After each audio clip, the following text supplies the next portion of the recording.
Մեծ պահքի վերջին շաբաթը մեկնարկեց Նիկոլ Փաշինյանի մասնակցությամբ հերթական միջադեպով, երբ նա որոշեց մասնակցել Սուրբ Աննա եկեղեցում կազմակերպված ծաղկազարդի պատարագին։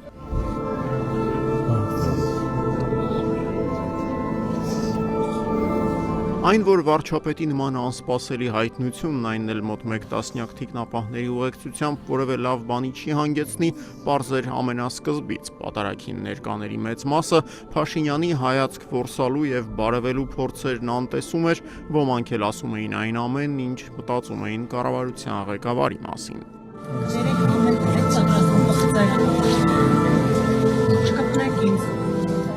Գլխավոր միջադեպը սակայն տեղի ունեցավ, երբ Փաշինյանը պատարագի կեսից որոշեց լքել Սուրբ Աննան։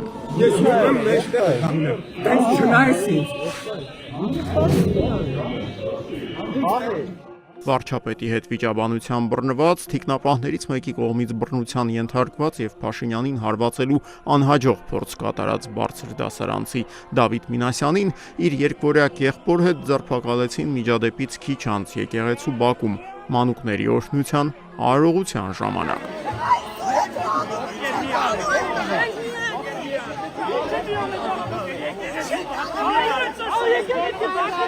Սա ի դեպ այդ օրը տեղի ունեցած միակ միջադեպը չէր Սուրբ Աննայի դեպքից հետո Փաշինյանը որոշեց քարոզարշավը շարունակել Էրեբունիում, որտեղ կառավարության ղեկավարն, իսկ ավելի ճիշտ նրան սպասարկող թանկարժեք մեքենան եւս մեկ դպրոցականի ինքնաբուխ ակցիայի թիրախ դարձան։ Աղբը թափելու դուրս է գալի, այդ շարասյունը բանը տեսնում է, եւ մոտենում է, շատ ներողություն, թքում է Նիկոլ Փաշինյանի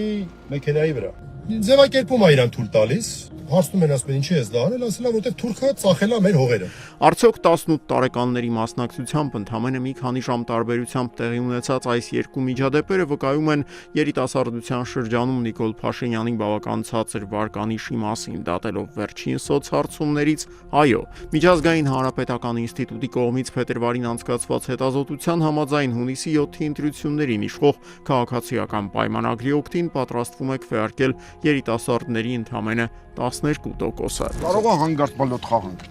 Բլոտ։ Հա։ Բայց մարջով եմ խաղալ, ունես։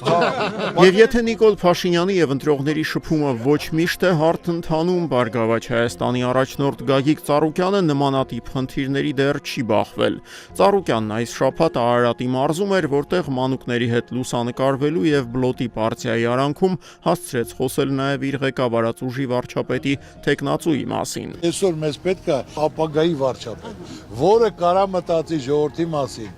իրավիճակի մասին, վարչապետը ոնց որ ընտանիքի հայրը,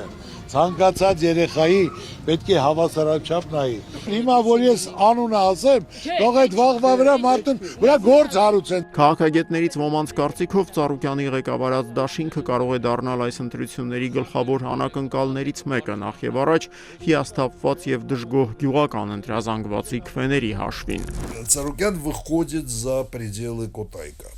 Мне кажется, это означает, что в эту сторону направляется тот протест, который есть в селах и в малых городах. Սամվել Կարապետյանի կողմնակիցներին միավորող ուժեղ Հայաստանն այս շաբաթ դաշինք կազմեց քաղաքական եւս երկու ուժի հետ, սպասումները սակայն, որ դրանք բավական հարուստ անցյալ ունեցող կուսակցություններ են լինելու, չարդարացան։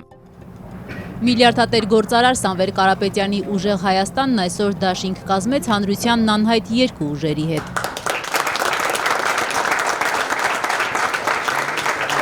Ուժեղ Հայաստան Սամվել Կարապետյանի հետ անվանումով դաշինք կազմելու մասին հուշագիրը Նարեկ Կարապետյանը ստորագրեց նոր դարաշրջան կուսակցության նախագահ Հարություն Հարությունյանի եւ միավորված հայեր կուսակցության պատվավոր նախագահ լիազոր ներկայացուցիչ Նաիրի Սարգսյանի հետ։ Եվ եթե ուժեղ Հայաստանի այս քայլը ել ավելի խորացրեց այս ուժի շուրջ ձևավորված անորոշության զգացումն, ապա արևմտամետների շարքերում այս շաբաթ ճգնաժամի դրսևորումներ էին նկատվում։ Կամա թե ակամա Հանրապետություն կուսակցությունը քաղաքական դաշտը առողջացնելու ճանապարհին հականի դեր է ստանձնել։ Այս շաբաթ Հայաստանի գլխավոր արևմտամետի տիտղոսին հավակնող Արամ Զավենի Սարգսյանին լքեց նրա կուսակցության ծագող աստղերից մեկը՝ վաղ շաբաթի քաղաքապետի նախկին տեխնացու Հարություն Մկրտչյանը։ Դա տեղի ունեցավ այն բանից հետո, երբ Հանրապետությունը համագործակցություն սկսեց Գագիկ Ծառուկյանի նախկին աջակիցներից մեկի հետ։ Սա չգիտեմ Արարատի մարզի որ կրթական համալիրում են այսպիսի քաղաքագիտական դասեր տալիս, բայց համենայն դեպս քաղաքագիտության մեջ այդպիսի նոնսենս ասա։ Պահպանողականներն ու լիբերալները չեն կարող միասնական ճակատով հանդես Ռուսաստանի նախագահի հետ բանակցություններում գազ տալու մասին տարեց տղամարդու այս պնդումը հնչեց ուրբաթ օրը Նիկոլ Փաշինյանի Արմավիրի մարզ կատարած այցի ժամանակ։ Խոսքը դրանից 2 օր առաջ Մոսկվայում կայացած բանակցությունների մասին էր, որոնց ընթացքում Ռուսաստանի նախագահն ավելի քան թափանցիկորեն ակնարկեց՝ գազ տվող Հայաստանը կարող է առանց գազ մնալ։ Вы знаете, цены на энергоносители,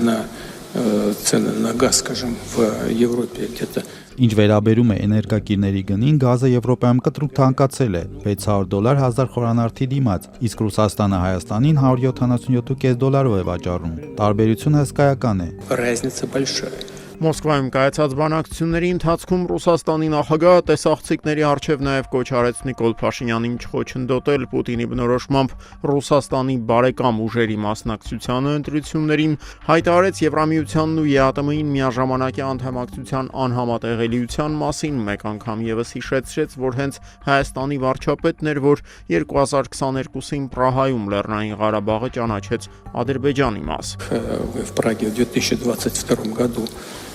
признали, что Карабах является частью Азербайджана. Փաշինյանի մոսկովյան այցի առանցքային արդյունք կամ հետևանք, սակայն կարելի է համարել հայկական երկաթուղիների կոնցեսիայի հարցում առաջացած որոշակիությունը։ Մոսկվան հստակորեն հայտարարում է, որևէ երրորդ կողմի, անգամ բարեկամ Ղազախստանին կոնցեսիան զիջել չի պատրաստվում։ Մեզ համար պարզ է, որ Հարավկովկասյան երկաթուղու կոնցեսիան որևէ երրորդ կողմի վաճառելու օբյեկտիվ պատճառներ չկան։ Մեզ մոտ ընդունված է դատել գործողություններով, այլ ոչ թե խոսքերով, իսկ նրանք խոսում են այն մասին, թե ինչպես սկզբում խլեցին մասնավոր էներգետիկ ընկերության սեփականության իրավունքը, իսկ հիմա բարձրացնում են երկաթուղու կոնցեսիայի հարցը։ Ռուսաստանի փոխվարչապետ Ալեքսեյ Օվերչուկի այս խոսքերը պետական 10 գործակալությունը հրապարակեց Փաշինյան-Պուտին դռնփակ բանակցություններից բառացիորեն մի քանի ժամ անց, եւ որքան էլ Երևան վերադարձած Փաշինյանը հայտարարեր, որ այցը հաջողված էր, Ռուսաստանի նախագահի հետ շփումն էլ բարեկամական, հայաստանյան քաղաքական շրջանակներում արագորեն հասկացան Մոսկվայում տեղի ունեցածը շրջադարձային, եթե չասենք պատմական իրադարձություն էր։ Ես կարծում եմ, որ հայ-ռուսական հարաբերություններում ջրբաժանի պահն է եւ ըստ էության ռուսական կողմը սկսել է բաց խաղալ, քարտերը բացել եւ բաց ասել, որ հայ ժողովուրդ, այսինքն այն ինչ որ իրանք ասում են, դա ժամանակին ասել են միշտ Փաշինյանին, իշխանություններին։ Հիմա հայ ժողովրդի հետ է խոսակցությունը, որ հայ ժողովուրդ, մենք ձեզ վաճառում ենք էժան գազ, հայ ժողովուրդ, մենք ուզում ենք, որ երկաթգիծը արագ վերանորոգենք եւ ձեր կապերը հարևանների հետ վերականգնվեն։ Հայ ժողովուրդ, դուք Եվրամիություն գնալու ձև չունեք, բայց եթե գնաք, եթե ճանապարհն ընտրեք, տնտեսական խնդիրներ եք ունենալու։ Երեք Պուտինը հայ ժողովրդի հետ է խոսում։ Հայ ժողովրդի հետ խոսակցությունը Նիկոլ Փաշինյանի հետ չէ, Նիկոլ Փաշինյանը անգիր գիտի, թե ինչ հետևանքներ կարող է ունենալ իր այսպես կոչված տարատեսակ շարժեր։ Մտահոգիչ էին շարժերն այս շաբաթ նաև հարավային ուղղությամբ։ Մերձավոր Արևելքում շարունակվող լայնածավալ պատերազմի ֆոնին Հայաստանում Իրանի դեսպանը կրկին խոսեց Թրամփի ուղու մասին։ Նյուզեյմին տված հարցազրույցում դիվանագետը նշում էր, հայկական կողմը զգուշացվել է ամերիկացիների հետ իրագործվող թրիփը չպետք է խնդիրներ ստեղծի Թեհրանի համար։ نگرانی ما خب بارها مطرح شده اونم این هستش که Մենք մեր անհանգստությունն արդեն հայտնել ենք, որ այս կապակցությամբ որևիցե անվտանգային բնույթի հարցեր չլինեն։ عاد امنیتی Հայաստանի անմիջական հարևաններից եւս երկուսն էլ Թուրքիան ու Ադրբեջանն այս շաբաթ զբաղված էին համատեղ զորավարժությունների անցկացմամբ։